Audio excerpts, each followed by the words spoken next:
Hey, welcome back to the shop. This is Zach over at NV Woodworks. Today I want to share a little bit of a quick tip kind of thing with you, and it has to do with the CA Technologies pressure pots that I use. One of the features specifically, it's the bracket feet, and you know that may not be totally obvious as to what good it does, but I really like these because it allows you to easily mount the base of the pressure pot to a tabletop, or even, you know, if you want to put it horizontally, it's much easier to mount this thing and get it secure, than one of these things. You know, you got to build some sort of a weird harness, and I had one, and it was okay, but man, it was a lot of work, and it was ugly, and it wasn't really that secure, you know. So in just a few seconds, having bracket feet make, you know, any kind of mounting of the pressure pot way easier.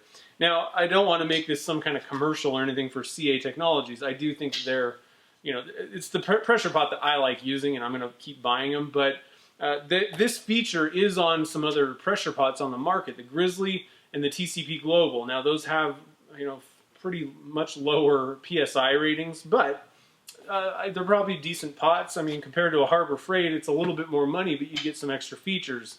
So mainly I just want to kind of show you how I do this and talk about a couple things that, you know, I do when I'm mounting my pressure pot, leveling it, how I do it and all that stuff. So I just kind of wanted to share that. So I'll pull the camera in and I'll just show you how I set this guy up, and I'll, you know, comment a little bit here and there while I'm doing it. All right, so over here at the pressure pot, this is, you know, where I'm going to be mounting it at.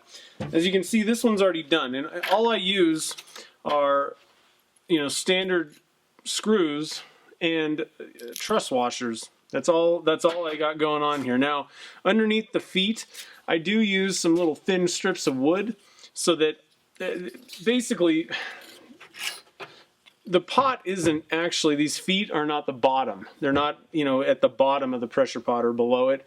They're up a little bit from the base of this pot. So I just use these guys as just a little bit of a kind of a spacer so that it kind of stays a little bit more secure, I guess I'll say.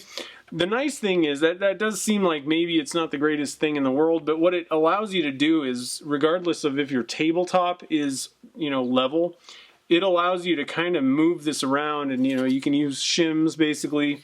And I just put the level down in the pot, and I do it kind of three directions.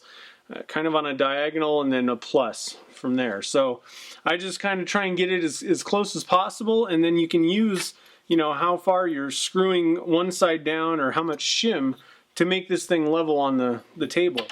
Now the other thing that you have to keep in mind, you know, I have two pressure pots, and so, you know, I'm going to be mounting these fairly close to one another, but in other cases you may have walls, or, you know, even this thing, benches, other equipment that you need to worry about, and you need to keep in mind that these things need to move. So, you know, these nuts. So I got to keep these things, you know, think about, give it a little bit of room basically. And all you got to do is I drill a hole through here into the tabletop and then just screw some screws in. So pretty simple project, but it really, I find that it makes it way better to use these things, way easier and quicker. All right, so there you have it. It's not really a blockbuster of a tip necessarily, but it is something that I really wanted to point out. You know, I really like that feature on a pressure pot. And again, you don't have to get the CA Technologies pressure pot if you don't want to spend the money. The feet, I know, are on one of the Grizzly pressure pots and the TCP Global. So, you know, it's something to look for. It makes things a lot easier when you can just clamp and not have to worry about the thing moving around on you. So if you have any comments or questions, you can leave those down below on YouTube. There's an accompanying post on my website for every one of my videos, so you can check that out.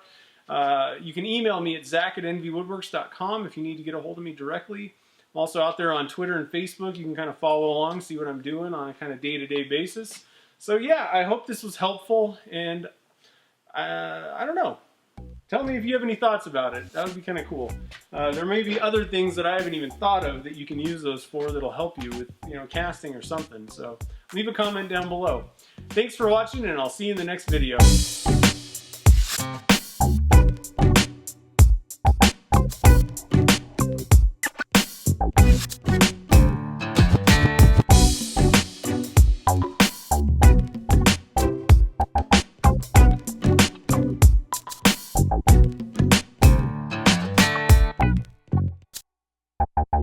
it.